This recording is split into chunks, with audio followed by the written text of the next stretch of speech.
I am really sorry, my dear students, because I was not present last 2 days, because I am arranging something for better you teaching material, that is a smart board, cameras and lighting etc.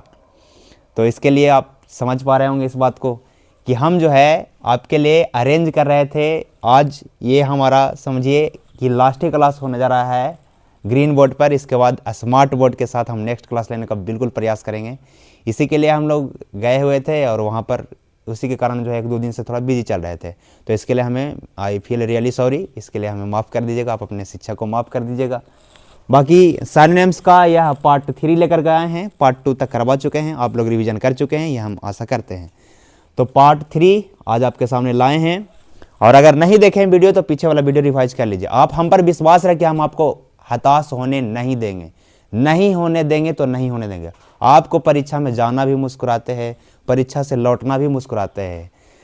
कई बार student के मन में patience नहीं रहता तो बोलते हैं कि आप बोल रहे हैं कि मुस्कुराते जाएंगे, पता नहीं परीक्षा से आएंगे तो रोते आएंगे। नहीं, बिल्कुल नहीं। जिस प्रकार आप मुस्कुराते जाइएगा उसी प्रकार आप मुस्कुराते आइएगा। यह मेरा खुद का अपने आप के प्रति डेडिकेशन है, और इस डेडिकेशन को आप लोग के सामने रखेंगे। जब हमारे पास स्मार्ट बोर्ड आ जाएगा, दैट मीन्स कल या परसों या कल से ही हम प्रयास करेंगे, तो हम इतना ज़्यादा प्रैक्टिस करेंगे। आप केवल कनेक्टेड रहिए लर्न विद ग्लोरियस 2.0 के साथ। आपको इतना प्रैक्टिस कर देंगे कि मुस्कुराते के साथ क्वेश्चन देखिए एकदम बिल्कुल बनाना है। डिस्क्रिप्टिव पर को लेकर के बहुत सारे स्टूडेंट कमेंट करें, जैसे क्लास 12th का जो शिवम है, शिवम कमेंट कर रहा था कि डिस्क्रिप्टिव वाला में कौन सा क्वेश्चन कैसे बनाना है, दैट मीन सेक्शन बी वाला। ऑब्जेक्टिव तो क्लियर है, लेकिन मान लीजिए सब्जेक्टिव में कौन सा क्वेश्चन बनाना है, कौन सा क्वेश्चन छोड़ना है, सर ये बता दीजिए। तो इसके लिए भी हम बताएंगे हर एक चीज़ की, कौन सा क्वेश्चन बनाना है, कौन सा क्वेश्चन छोड़ना है, और कौन कौन सा चीज़ें याद करने हैं, कौन कौन सी चीज़ें आप ज़्यादा नंबर ला सकते हैं। नंबर कटिंग नहीं हो एग्जाम में, इसके लिए भी। तो आप हमारी बातों पर ट्रस्ट करें, विश्वास करें, जैसे आप तक करते आ रहे हैं। तो आप लास्ट के टाइम में हम आपको छोड़ने वाले नहीं हैं जी। हम आपके साथ बिल्कुल एट द लास्ट मोमेंट तक हम आपके साथ खड़े रहेंगे। तो आज करते हैं, बहुत सारी बात तो करें नहीं, बाकी बाद में बात करते रहेंगे। तो सिनोनिम्स का आज पार्ट 3 है, पार्ट 2 तक देख लिए होंगे तो ठीक है, नहीं देखे हैं तो देख लीजिए, क्योंकि वर्ड पावर आपके पास जितना रहेगा उतना बेहतर आप एग्जाम में करने वाले हैं। तो वर्ड पावर को स्ट्रॉन्ग करते हैं हम लोग सिनोनिम्स के थ्रू, एंटोनिम्स के थ्रू, या फिर वन वर्ड सब्स्टिट्यूशन के थ्रू, इडियम्स फ्रेजेज के थ्रू, और बाकी चीज़ों को हम प्रैक्टिस करवाएंगे। सागासिटी का सिनोनिम्स पूछा जा रहा है। ऑप्शन है आपके पास, 4 ऑप्शन है। मोरालिटी होगा कि विजडम होगा कि इनएप्टनेस होगा या एपराइटनेस होगा। आपको पहले खुद अनुमान लगाना है कि सागासिटी का मतलब क्या आप जानते हैं। अगर आप नहीं जानते हैं तो कोई बात नहीं, चारों ऑप्शन में देखिए कि चारों ऑप्शन में डिफरेंट आपको कौन लग रहा है, उसके बेसिस पर भी परीक्षा में ऑप्शन को छांटने का बहुत तरीका है। आपके पास नॉलेज लेवल कितना है, किस प्रकार चीज़ों को छांट पाते हैं, इस पर डिपेंड करता है। तो अगर हमको इस वर्ड के बारे में पता है तो उसके आधार पर भी हम काट सकते हैं, नहीं तो देखेंगे कि सबसे अलग कौन है। मोरालिटी जो शब्द है इसमें तो हालांकि चारों ऑप्शन बिल्कुल डिफरेंट है। तो मोरालिटी मोरल वर्ड से रिलेटेड है, जैसे कि मोरल बीइंग होना चाहिए, मोरालिटी होना चाहिए, नैतिकता की बात करता है। विजडम बुद्धि की बात करता है, वाइज शब्द से बना है विजडम।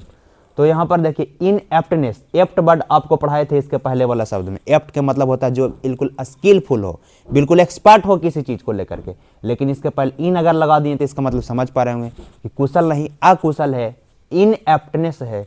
अपराइटनेस, राइटनेस कहते हैं बिल्कुल जो बिल्कुल ईमानदार व्यक्ति हो, ऑनेस्ट हो। तो ऑनेस्ट का सिनोनिम्स में चल जाएगा अपराइटनेस, और इनएप्टनेस चल जाएगा उसके सिनोनिम्स में जो व्यक्ति स्किलफुल नहीं हो, अनस्किलफुल हो। और विजडम जो है वह बुद्धि के सेंस में जाएगा, मोरालिटी नैतिकता के सेंस में जाएगा। तो सागासिटी को आप याद रखने के लिए हम आपको तरीका बताते हैं कि सागासिटी में साग आपको देख रहे होंगे, तो याद रखें कि साग खाते खाते हुआ है ना जी बिल्कुल तेज हो गया है, मतलब बुद्धिमान हो गया है। तो सागासिटी साग खाकर के एकदम बिल्कुल सिटी में चला गया है, सिटी शहर में, अब बिल्कुल अपने आप को बुद्धिमान समझ रहा है तो बुद्धिमान हो गया। साग खाइए सिटी में जाइए बुद्धिमान हो जाइए, साग खाइए सिटी में जाइए और बुद्धिमान हो जाइए। तो क्या हो गया, सागासिटी का मतलब क्या हो समझे, इंटेलिजेंट। सागासिटी का मतलब इंटेलिजेंट अर्थात विजडम, वाइज की बात करता है, स्मार्टनेस की बात करता है। तो क्या सागासिटी का सिनोनिम्स विजडम है, यह वर्ड आपको याद हो गया कि सागा सिटी का मतलब साग खाते खाते सिटी चला गया, इसका मतलब हुआ बुद्धिमान हो गया, तेज हो गया। और बाकी सारे ऑप्शंस को आपको समझा ही दिए हैं। नेक्स्ट है ग्रेगेरियस। इस वर्ड को याद रखने का बिल्कुल निमोनिक्स आपके सामने प्रकट करते हैं, बहुत सारे चीज़ें होता है निमोनिक्स के थ्रू बहुत सारे वर्ड पावर याद किया जा सकता है। तो ग्रेगेरियस, ग्रेगेरियस लग रहा है ग्रेगेरियस बोल रहे हैं तो लग गरज रहा है। तो ग्रेगेरियस कहने का मतलब गरजने वाला, ग्रेगेरियस है। तो ग्रेगेरियस कहने का मतलब गरजेगा कब, जब व्यक्ति झुंड में रहेगा तब, झुंड में दम ग्रेगेरियस है। जब कहीं झुंड में रहिएगा तो आपको गरजे पड़ेगा, आप अकेले हैं तो गरजना नहीं पड़ेगा। तो झुंड की बात करता है। ग्रेगेरियस कहने का मतलब है झुंड, ग्रेगेरियस कहने का मतलब झुंड में रहने वाला। तो क्या इसका सिनोनिम्स होगा सोशिएबल, या टर्बुलेंट होगा, या पगनेसियस होगा, या क्लमसी होगा। तो सारे ऑप्शंस को आपके सामने रखते हैं। क्लमसी कहते हैं, क्लमसी मेथड क्लमसी कहने का मतलब क्लमसी ब्लॉग होता है, टेढ़ा मेढ़ा। क्लमसी कहने का मतलब टेढ़ा मेढ़ा। पगनेसियस मार बारू पंगा लेते रहता है। पगनेसियस कहने का मतलब जो हमेशा पग पग पर, जैसे बोलते हैं हिंदी में पग पग पर, तो पगनेसियस मतलब पग पग पर वह जो है नैसियस है, अर्थात पग पग पर वह झगड़ा करते रहता है, इसको झगड़ालू व्यक्ति को कहते हैं। तो पगनेसियस का मतलब क्या हो गया जी, झगड़ालू। पगनेसियस का मतलब क्या हो गया, झगड़ालू हो गया, झगड़ालू। पगनेसियस को याद रखिए कि पंगा ले रहा था, पगनेसियस है, पगनेसियस पर्सन वैसे पर्सन जो झगड़ालू है। क्लमसी मतलब टेढ़ा मेढ़ा। टर्बुलेंट, टर्बुलेंट, इसमें शब्द अगर लेंट कहें तो इसमें देख पा रहे होंगे कि टर्बुलेट, टर्बुलेंट ना पढ़ के टर्बुलेट पढ़ें तो कहेंगे अच्छा बुलेट का बात कर रहा है, यानी व्यक्ति जो है अशांत है, शांत नहीं है। तो टर्बुलेंट कहने का मतलब अशांत ही होता है, जो शांत नहीं है अशांत है तो टर्बुलेंट हो गया। सोशिएबल कहने का मतलब जो समाज में रहता है जी, तो जो समाज में रहे या झुंड में रहे तो इसका करेक्ट आंसर होगा सोशिएबल। ग्रेगेरियस का मतलब क्या हो गया, सोशिएबल। जैसे मनुष्य क्या है, मनुष्य एक सामाजिक प्राणी है, मैन क्या है, man is a social animal. तो सोशल एनिमल की जगह पर ग्रेगेरियस वर्ड भी इस्तेमाल कर सकते हैं। जियर को याद रखना चीयर से, जैसे कोई मैच वगैरह जीतते हैं उसके बाद कोई भी गेम जीतते हैं तो चीयर करते हैं हम लोग, खुशी मनाते हैं, इंजॉय करते हैं। तो चीयर और जियर दोनों सिनोनिम से है। तो इंस्पायर करना, किसी को आप प्रेरणा दे रहे हैं, इंस्पायर कर रहे हैं तो इंस्पायर होगा नहीं, इंजॉय करना। तो करेक्ट आंसर क्या होगा इसमें, चीयर करना, जियर करना, या फिर इंजॉय करना। बाकी ऑप्शन को हम आपके सामने रख रहे हैं। इंस्पायर मतलब किसी को इंस्पायर करना, किसी को प्रेरणा देना, ठीक है। इनकरेज करना, किसी को उत्साह को बढ़ा देना, इनकरेज करना। कोई व्यक्ति कुछ किया उसके ऊपर आप क्लैपिंग कर रहे हैं, बहुत अच्छा कर रहे हैं तो इनकरेज कर रहे हैं, उसके साहस को और बढ़ा रहे हैं आप।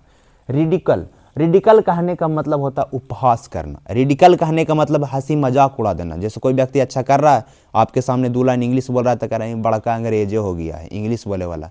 आज व्यक्ति कोशिश कर रहा है 2 लाइन बोलने के लिए, नेक्स्ट आने वाला टाइम में 4 लाइन 6 लाइन इस प्रकार के एक पैराग्राफ, एक स्टोरी सुना सकता है आपको और उससे धीरे धीरे बेहतर कर सकता है। तो नेक्स्ट है हमारे पास फैंसीफुल। फैंसीफुल जो वर्ड है इसका मतलब होता है इमेजिनरी, जो काल्पनिक चीजें हैं उसको कहते हैं। तो काल्पनिक है, अनरियल है, रियल नहीं है, दैट मीन्स कि वह काल्पनिक है। तो इसका फैंसीफुल का सिनोनिम हो जाएगा अनरियल। ग्लोरियस वर्ड आप सुने ही होंगे, नहीं सुने हैं क्या, हमारे कोचिंग का नाम ही है लर्न विद ग्लोरियस 2.0। तो ग्लोरियस जो हमारा कोचिंग है उसी से नाम है ग्लोरियस। लर्न विद ग्लोरियस 2.0 को सब्सक्राइब नहीं किए हैं तो कर दीजिए। आपको आने वाला समय में बेहतर प्लेटफॉर्म आपको नहीं रहा तो फिर कहिए। हम लोग इतना मेहनत करने वाले हैं अपने मित्र के साथ मिलकर के कि आने वाले समय में आपको लगेगा कि हम इस चैनल पर शुरू से जुड़ रहे हैं। आपको प्राउड फील नहीं हुआ तो कहिएगा, प्राउड फील करेगा आप इस चैनल को लेकर के, लर्न विद ग्लोरियस 2.0। तो ग्लोरियस कहने का मतलब होता है बिल्कुल परफेक्ट होता है। ग्लोरियस कहने का मतलब परफेक्ट, जो बिल्कुल बढ़िया हो। फेथफुल, जिस पर आप विश्वास कर सकें, फेथफुल। स्टॉर्मी, स्टॉर्मी वर्ड जो है स्टॉर्म से रिलेटेड, आंधी तूफान आता है तो उसको कहते हैं तूफानी वाला अंदाज में।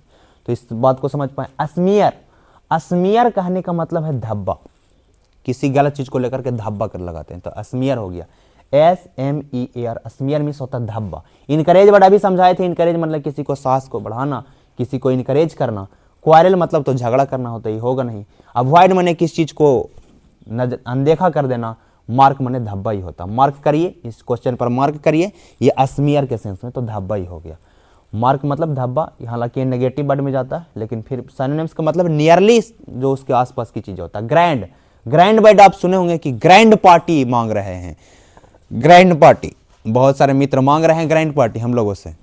कि एकदम बिल्कुल ग्रैंड पार्टी दीजिए, बहुत क्लास स्टार्ट करने जा रहे हैं, फिर सरस्वती पूजा में हम लोग और भी बेहतर करने जा रहे हैं बिल्कुल।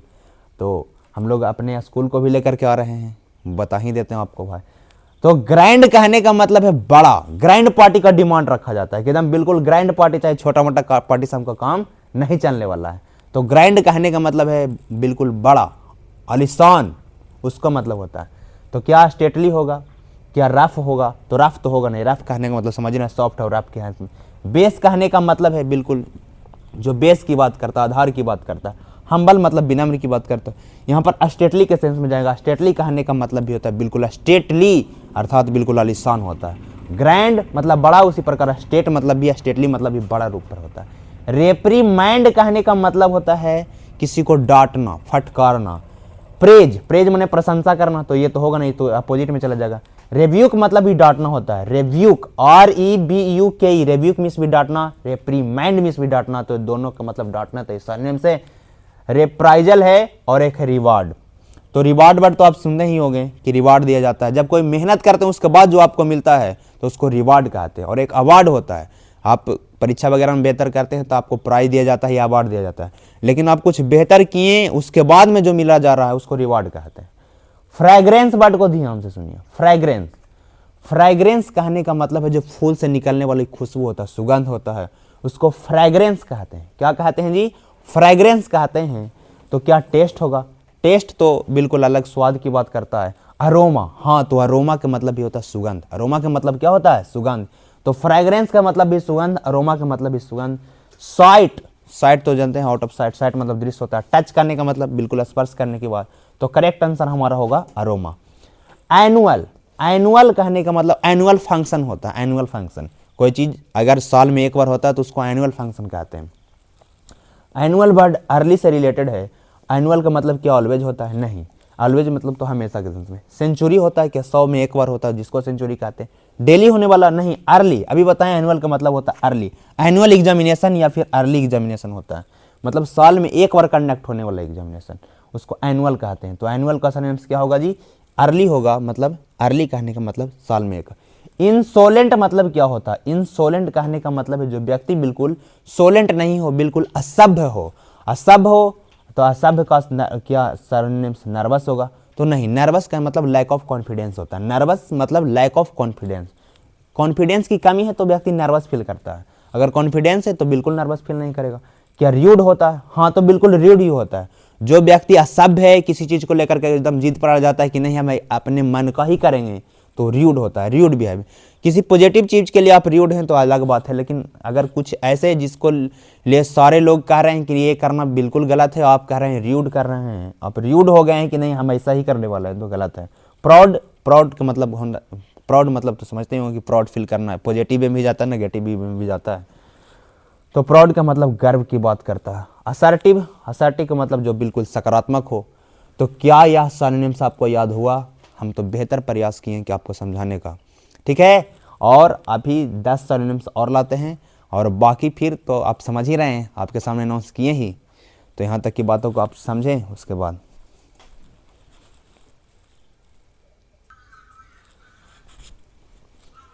चलिए कुछ और सिनोनिम्स याद कर लेते हैं अच्छा से, इजी जी। DODG, dodge. डॉज मीन्स क्या होता है जी? डॉज मीन्स होता है किसी को चकमा दे देना। जैसे कोई व्यक्ति देख रहा है कि नहीं तो उसको अवॉइड कर देना, मतलब इग्नोर कर देना, अवॉइड कर देना। तो डॉज कहने का मतलब है इग्नोर कर देना या अवॉइड कर देना। तो डॉज का सिनोनिम्स होगा अवॉइड करना। तो जो डॉज का मीनिंग है वही अवॉइड का मीनिंग है, मतलब दोनों का अर्थ एक ही है, चकमा दे देना या अवॉइड कर देना। ब्रेकअप तो समझ ही रहेंगे आज आप लोग का भी, ब्रेकअप, ब्रेकअप समझ रहे हैं ना। तो ब्रेकअप का अपोजिट होता है पैचअप। और ड्रैग कहने का मतलब होता है खींचना। और पुश फॉरवर्ड मतलब किसी चीज को आगे की ओर बढ़ा देना, पुश फॉरवर्ड कर देना। क्रैश किसको कहते हैं? क्रैश उस पर्सन को कहते हैं जिसके अंदर में कोई भी संवेदना नहीं हो, वह नहीं इस चीज को समझ पाता है कि कब दुख वाली बात हो और कब सुख वाली बात है। अगर ये चीज़ों को नहीं समझ पा रहा है तो वह क्रैश पर्सन है। क्रैश, क्रैश क्या विक्ड होगा? विक्ड माने दुष्ट, जो बिल्कुल ये नहीं है कि उसमें समझ है या नहीं है, बल्कि उसका व्यवहार दुष्ट है, तो विक्ड है। जिगजैग टेढ़ा मेढ़ा की बात करता है। स्पिरिटलेस जिसमें आत्मा ही नहीं, बिल्कुल लगता है कि उसके शरीर से आत्मा नहीं है, स्पिरिटलेस पर्सन है। और एक है इनसेंसिटिव, अगर सेंसिटिव होता तो इसका मतलब संवेदनशील व्यक्ति, जो पता है उसको कि कहाँ हंसना है और कहाँ रोना है, तो सेंसिटिव होगा। लेकिन इनसेंसिटिव अगर है तो इसका मतलब है कि वह जो है बिल्कुल क्रैश पर्सन है, वह असंवेदनशील व्यक्ति है। केन को याद रखिएगा, अभी बिल्कुल समझ पा रहे होंगे कि दही चूड़ा वाला दिन है, तो केन, केन को याद रखिए केन से, कि केन का मतलब केन भर करके नॉलेज है उसके पास। केन भर करके क्या है, नॉलेज है, मतलब नॉलेज को गेन कर रहा है केन भर करके, तो केन मतलब भी नॉलेज होता है, KEN, केन, केन मतलब क्या होता है जी, नॉलेज, ज्ञान की बात करता है। ट्रायल तो जानते होंगे आप, जब जाते हैं किसी मॉल वगैरह में तो ट्रायल रूम रहता है कि ट्रायल करिए, वहाँ पर जाकर चेक करके देख लीजिए कि आपको फिट हो रहा है कि नहीं जो आप आउटफिट खरीदे हैं। विटनेस जो गवाह की बात करता है। इग्नोरेंस अज्ञानता की बात करता है। तो करेक्ट आंसर पर हम टिक आउट कर चुके हैं और बाकी ऑप्शंस को भी हम आपके सामने समझा चुके हैं। इनऑर्डिनेट कोऑर्डिनेट का या ऑर्डिनेट का अपोजिट है, ऑर्डिनेट का अपोजिट है इनऑर्डिनेट। ऑर्डिनेट का अपोजिट क्या है जी, इनऑर्डिनेट है, इनऑर्डिनेट। जो चीज़ें सामान्य नहीं है, असामान्य है, वो इनऑर्डिनेट है। मॉडरेट जो बिल्कुल मॉडरेट है, सामान्य है। Inanimate sorry real inanimate, animate कहने का मतलब है किसी चीज़ को एनिमेशंस के थ्रू जिंदा करना। इन एनिमेट करना मतलब किसी चीज़ को मार देना, या फिर नॉन लिविंग थिंग के लिए प्रयोग करता है इन एनिमेट। सब ऑर्डिनेट उसी का मतलब, ऑर्डिनेट कहें या कोऑर्डिनेट कहें या सब ऑर्डिनेट कहें, सब वही है। इनऑर्डिनेट का अपोजिट, इनऑर्डिनेट का सिनोनिम हो जाएगा एक्सेसिव। क्या हो जाएगा जी, एक्सेसिव कहने का मतलब है जो बिल्कुल ज़्यादा हो, इनऑर्डिनेट है, ऑर्डिनेट में नहीं है, असामान्य है। इम्पेरिकल है जो वर्ड है वह प्रैक्टिकल का सिनोनिम से है। इम्पेरिकल का सिनोनिम होगा प्रैक्टिकल है, इसका अपोजिट होगा थियोरेटिकल। तो स्पिरिचुअल, स्पिरिचुअल स्पिरिचुअलिटी से रिलेटेड है। रॉयल रॉयलिटी से रिलेटेड है, रॉयल की बात करता है, रॉयल फैमिली। स्पिरिचुअलिटी, स्पिरिचुअलिटी से अध्यात्म की बात करता है। प्रैक्टिकल, तो हाँ इम्पेरिकल का मतलब प्रैक्टिकल ही होता है। इसका अगर अपोजिट पूछता है, एंटो पूछता तो हम थियोरेटिकल में जाता है कि उसको केवल थ्योरी जानता है, प्रैक्टिकल कुछ नहीं जाता। यहाँ पर क्या लिखा हुआ है, CHARTER, चार्टर लिखा हुआ है, कैरेक्टर नहीं है, लिखा चार्टर लिखा हुआ है, चार्टर। तो चार्टर कहने का मतलब क्या अनाउंसमेंट है, नहीं। चार्टर अकाउंटेंट के नाम सुने होंगे कि वह चार्टर अकाउंटेंट है, तो अनाउंसमेंट होगा नहीं। अनाउंसमेंट एक प्रकार का घोषणा। आर्टिकल है, कोई सामग्री है, या फिर डिक्लेरेशन है, एक प्रकार का जो डिक्लेरेशन है, घोषणा पत्र है, उस प्रकार की चीज़ें है, या फिर डॉक्यूमेंट है। तो चार्टर एक प्रकार का डॉक्यूमेंट होता है। क्या होता है जी, डॉक्यूमेंट होता है। चार्टर का मतलब डॉक्यूमेंट, एक प्रकार का डॉक्यूमेंट है। अनाउंसमेंट डिक्लेरेशन का मतलब सेम ही है, एक प्रकार का घोषणा। आर्टिकल तो किसी सामग्री को लेकर। COY, क्वाई मैंने शर्मिला पर्सन को कहते हैं कि एकदम क्वाय है, क्वाय बॉय है, क्वाय बिल्कुल मतलब क्वाय कहने मतलब शर्मिला। ब्यूटीफुल होगा नहीं तो ब्यूटीफुल, स्वीट होगा नहीं, टैलेंटेड होगा नहीं तो स्वीट, टैलेंटेड और ब्यूटीफुल नहीं होगा। तो करेक्ट आंसर होगा साई। साई मतलब भी शर्मिला, क्वाय मतलब भी शर्मिला होता है। एजॉर्न, एजॉर्न कहने का मतलब है, समझ लो कि किसी भी चीज़ को एक जगह जॉर कर लेना। जॉर माने इकट्ठा कर लेना, यानी उस चीज़ को पोस्टपोन करके रोक कर रख लेना, डिसाइड कर लेना। नहीं, हैस्टेन मैंने जल्दी करना या पोस्टपोन करना, तो करेक्ट आंसर पोस्टपोन करना। एजॉर्न करके रखना यानी पोस्टपोन करके रखना, उसको रोक करके रखना। कंटिन्यू मतलब लगातार की बात करता है। एडमिट करना, एडमिट मतलब होता है, एक तो एडमिट हॉस्पिटल वगैरह में एडमिट करते हैं, और एक एडमिट का मतलब होता है स्वीकार करना भी। जैसे आई एडमिट दिस ट्रूथ, मैं इस सच्चाई को एडमिट करता हूँ, इस सच्चाई को मैं स्वीकार करता है, एक्सेप्ट करने के समय। डिसेंट इसका अपोजिट होगा, डिसेंट मतलब असहमति की बात करता है। कन्फेस मतलब स्वीकार करना होता है, हमारे बुक में पढ़ना है, आई मस्ट कन्फेस दैट, कि मुझे यह अवश्य ही स्वीकार करना चाहिए। एक्सेप्ट मतलब बिल्कुल इसके, इस एक्सेप्ट बट से बना है इसके अलावा। अटेन माने प्राप्त करना। एडमोनी, एडमोनी माने वही होता है डांटना, फटकारना, इसको कहते हैं एडमोनी। अपलॉड कहने का मतलब है अपलॉडेड, जैसे ताली बजाते के अपलॉड करते हैं, प्रशंसा करते हैं। पैसिफाई मतलब शांत करना। वार्न मने चेतावनी देना, धमकाना। अपील मने आग्रह करना, रिक्वेस्ट करना। तो जो एडमोनी है उसका मतलब वार्न करना ही होता है। वार्न मतलब चेतावनी देना, एडॉन मने चेतावनी देना। तो यहाँ तक की बातों को आप याद करके रखें, और उसके बाद फिर हम मिलते हैं नेक्स्ट डे एक नए उत्साह, नए जुनून के साथ। आप विश्वास बनाए रखें, लर्न विद ग्लोरियस 2.0 को नहीं छोड़ना है, आपको बेहतर ही करना है। और हम आपके साथ लाए हैं 95++ वाला जो टारगेट है उसको पूरा करने के लिए हम बिल्कुल लगे हुए हैं। ठीक है जी, ओके, तो बिल्कुल पढ़ते रहिए।